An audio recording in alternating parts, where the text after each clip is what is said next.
All right, guys, we got a Fed Chair Powell speech. We're going to be recording this and doing this live. Make sure you guys check out my live streams. I appreciate you guys. I'll be giving my thoughts and comments as the speech goes on. Let me know if you guys like this type of content. Thank you. Type of 1 in the chat if you guys can hear. We got a camera somewhere? I thought we did, but maybe not. Type of 1 in the chat if you guys can hear. Right now it's kind of low because they're not near the mic. Fed Chair Powell just won the NABE, N-A-B-E award, NABE award. Thank you. All they do is like pat themselves on the back.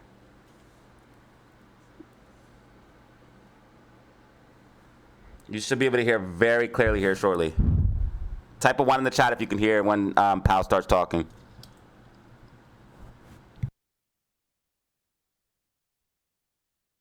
Thank you, Emily. If he starts talking? And thanks to the National Association for Business Economics for the Adam Smith Award. It, for me, is an unexpected honor just to be mentioned alongside many of your past recipients, including particularly my predecessors, Janet Yellen and Ben Bernanke. So thank you very much for this recognition. Ben Bernanke and Janet Yellen are not people you want to be mentioned next to. I have greatly enjoyed my regular visits to your annual meeting and your conferences. Their mic and their audio is horrible. It's really been my favorite venue all these years. It's a place.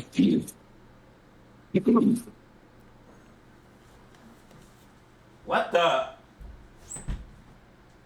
This is a place where we can talk about economic issues and not worry that someone's eyes might glaze over. I also appreciate the warm welcome I've always received here. And putting Fed staff aside for a minute, I can't think of a more lovable group of econ nerds anywhere.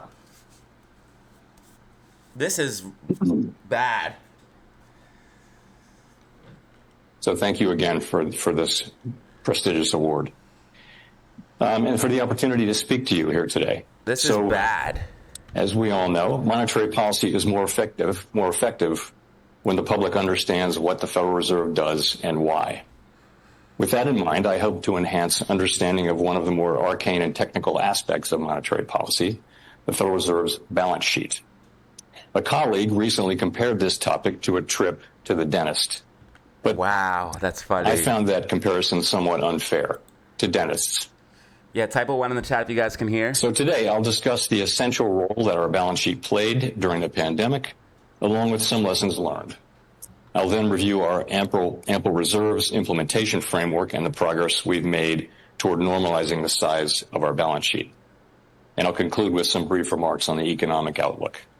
So, one of the primary purposes of a central bank is to provide the monetary foundation for the financial system and the broader economy.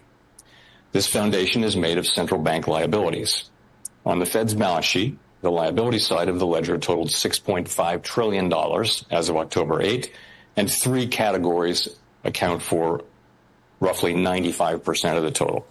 First, Federal Reserve notes, that is physical currency, totaled $2.4 trillion. Second, reserves, funds held by depository institutions at Federal Reserve banks, totaled $3 trillion. These deposits allow commercial banks to make and receive payments and meet regulatory requirements. 37.6 Reserves are the safest and most liquid asset in the financial system, and only the Fed can create them. The adequate provision of reserves is essential to the safety and soundness of our banking system, the resilience and efficiency of our payment system, and ultimately the stability of our economy. Third is the Treasury General Account, or TGA, currently at about $800 billion, which is essentially the checking account for the federal government. When the Treasury makes or receives payments, those flows affect dollar for dollar the supply of reserves or other liabilities in the system. The asset side of our ledger consists almost entirely of securities, including $4.2 trillion of U.S. Treasury securities and $2.1 trillion of government-guaranteed agency mortgage-backed securities, or MBS. When we add reserves to the system, we generally do so by purchasing Treasury securities in the open market and crediting the reserve accounts of the banks involved in the transaction with the seller. What's up, Dan? This process effectively transforms securities held by the public into reserves, but does not change the total amount of government liabilities held by the public. C-Dot, Party Breakers. The Fed's balance sheet serves as a critical policy tool, especially when the policy rate is constrained by the effective lower bound, or ELB. When COVID-19 struck in March 2020, the economy came to a near standstill and financial markets seized up, threatening to transform a public health crisis into a severe, prolonged economic downturn. In response, we established a number of emergency liquidity facilities.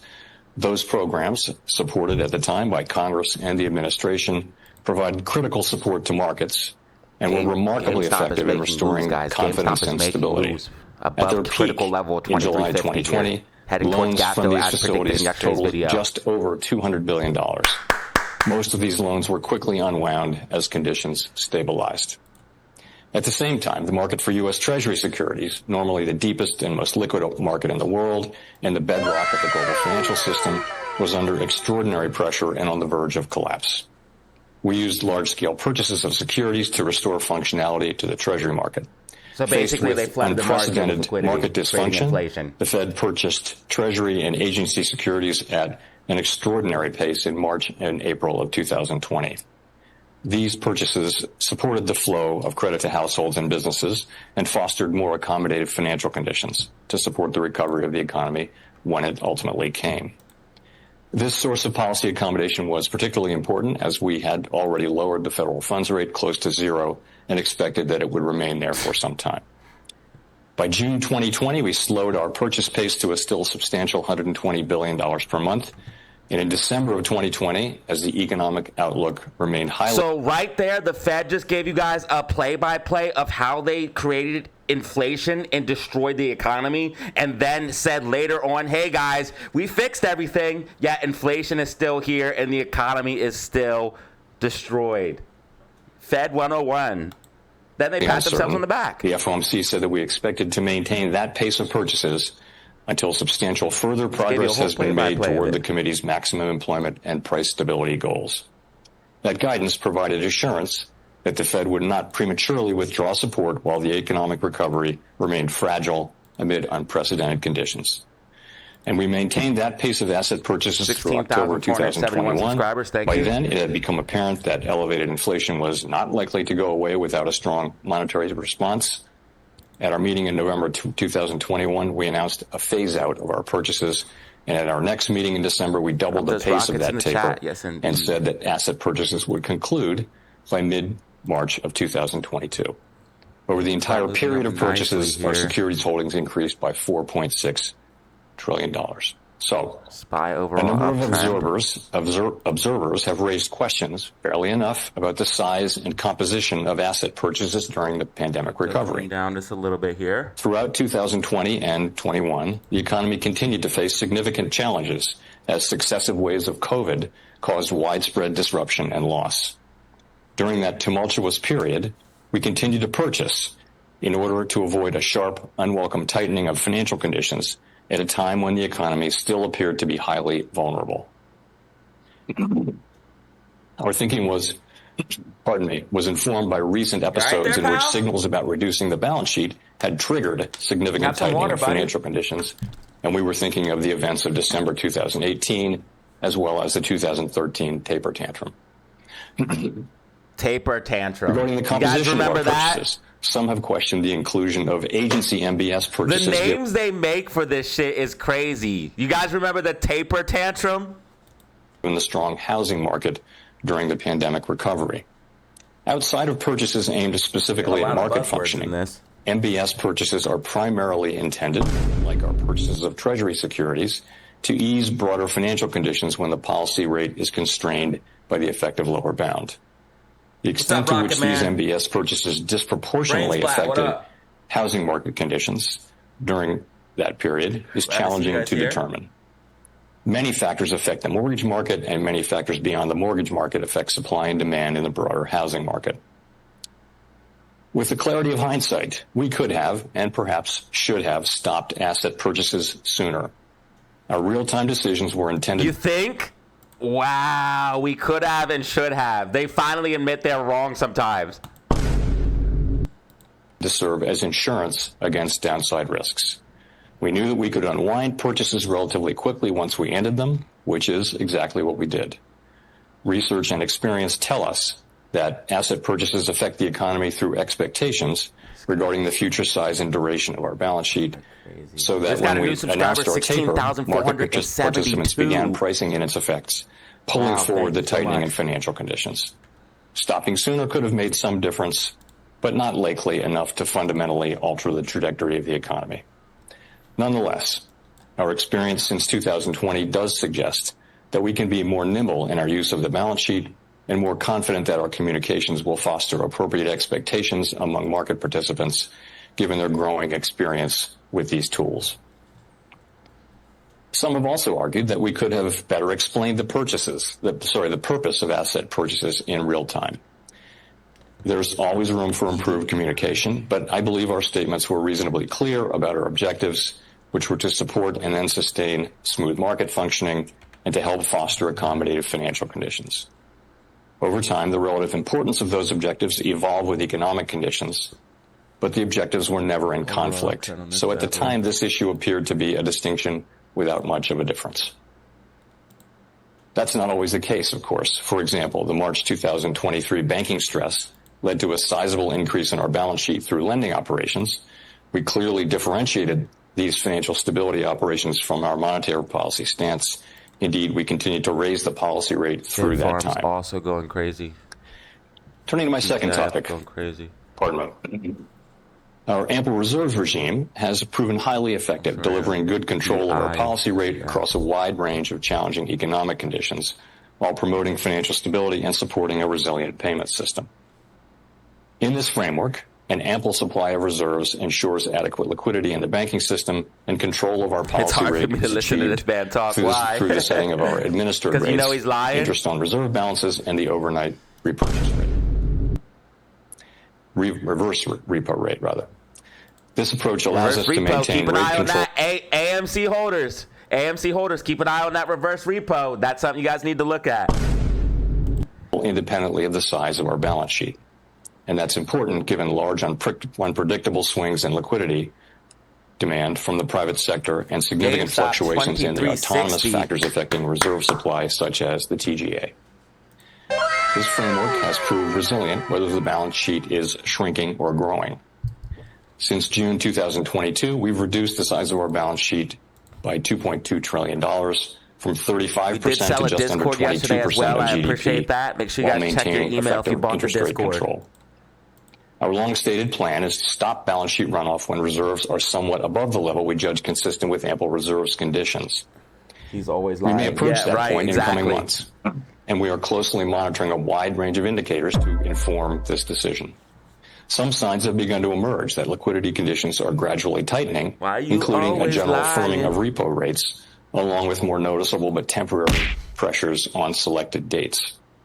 The committee's plans lay out a deliberately cautious approach to avoid the kind of money market strains experienced in September 2019. Moreover, the tools of our implementation framework, including the standing repo facility and the discount window, will help contain funding pressures and keep the federal funds rate within our target range through this transition to lower reserve levels. Normalizing the size of our balance sheet does not mean going back to the balance sheet we had before the pandemic. In the longer run, the size of our balance sheet is determined by the public's demand for our liabilities rather than by our pandemic-related asset purchases. Non-reserved liabilities currently stand about $1.1 trillion higher than just prior to the pandemic, thus requiring that our securities holdings be equally higher. Demand for reserves has risen as well, in part reflecting the growth of the banking system and the overall economy. Regarding the composition of our securities portfolio, relative to the outstanding universe of Treasury securities, our portfolio is currently overweight longer-term securities and underweight shorter-term securities. The longer-run composition will be a topic of committee discussion. Transition to our desired composition will occur gradually and predictably, giving market participants time to adjust and minimizing the risk of market disruption. Consistent with our longstanding guidance, we aim... Yeah, I'm sure he's going to let everybody know when the market's going to go up and down. Literally, he's like, hey, guys, if something bad's going to happen, we'll let you know. I'm sure you got us, pal. I'm sure you got our best interest in mind. Yeah. for a portfolio consisting primarily of Treasury securities over the longer run. What up, LD Wolf of the building, Some man? question whether the interest we pay on reserves is costly to taxpayers. Make sure you guys check out the video I just dropped on the crypto The Fed earns interest income from Treasury securities that back reserves. Most of the time, our interest earnings from Treasury holdings more than cover the interest paid on reserves, generating significant remittances to the Treasury. By law, we remit all profits to the Treasury after covering expenses.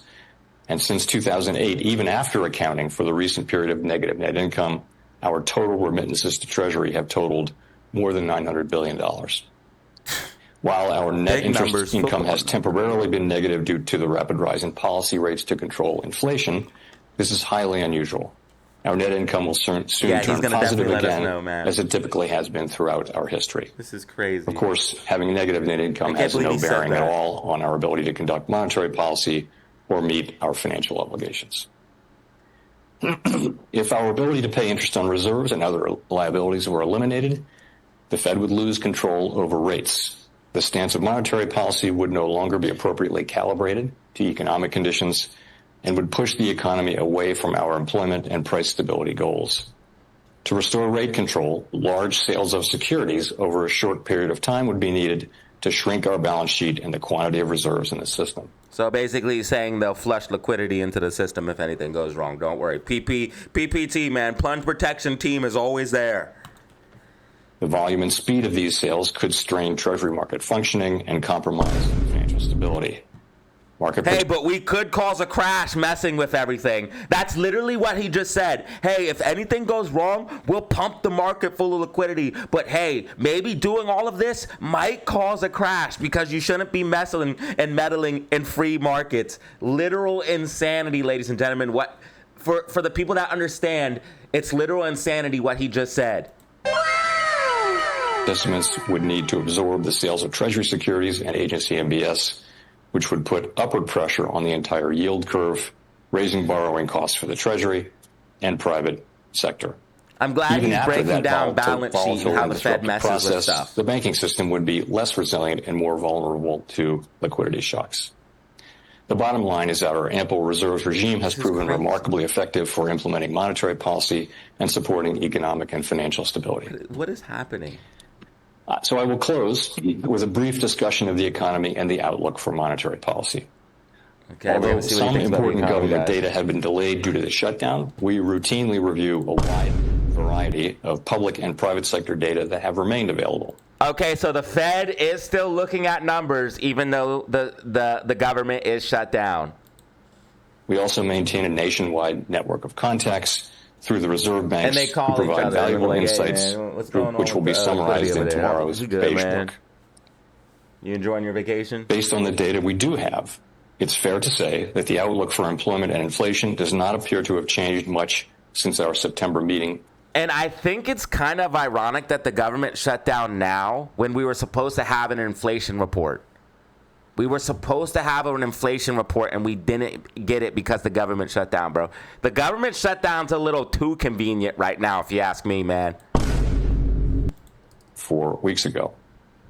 Data available prior to the shutdown, however, show that growth in economic activity may be on a somewhat firmer trajectory than expected. Maybe. What? While the unemployment rate remained low through August, payroll gains have slowed sharply, likely in part due to a decline in labor force growth due to lower immigration and lower labor force participation. There he goes, blaming immigration again, which has nothing to do with anything. This guy's wild. Notice that's why he cleared his throat after he said that, man. This guy is wild. In this less dynamic and somewhat softer labor market, the downside risks to employment appear to have risen. While official employment data for September are delayed, available evidence suggests that both layoffs and hiring remain low, and that both households' perceptions of job availability and firms' perceptions of hiring difficulty continue their downward trajectories. Meanwhile, 12-month core PCE inflation was... So instead of inflation being transitory now, so their new grift is, hey guys, unemployment rising is because immigration isn't as much. But we're not political, y'all. 0.9% in August, up slightly from earlier this year, as rising core goods inflation has outpaced continued disinflation in housing services. Available data and surveys continue to show that goods price increases primarily reflect tariffs rather than broader inflationary pressures. Consistent with these effects, near-term inflation expectations have generally increased this year, while most longer-term expectation measures remain aligned with our 2% goal. Rising downside risks to employment have shifted our assessment of the balance of risks. As a result, we judged it appropriate to take another step toward a more neutral policy stance at our September meeting. There is no risk-free path for policy as we navigate the tension between our employment and inflation goals. This challenge was evident in the dispersion of committee participants' projections at the September meeting.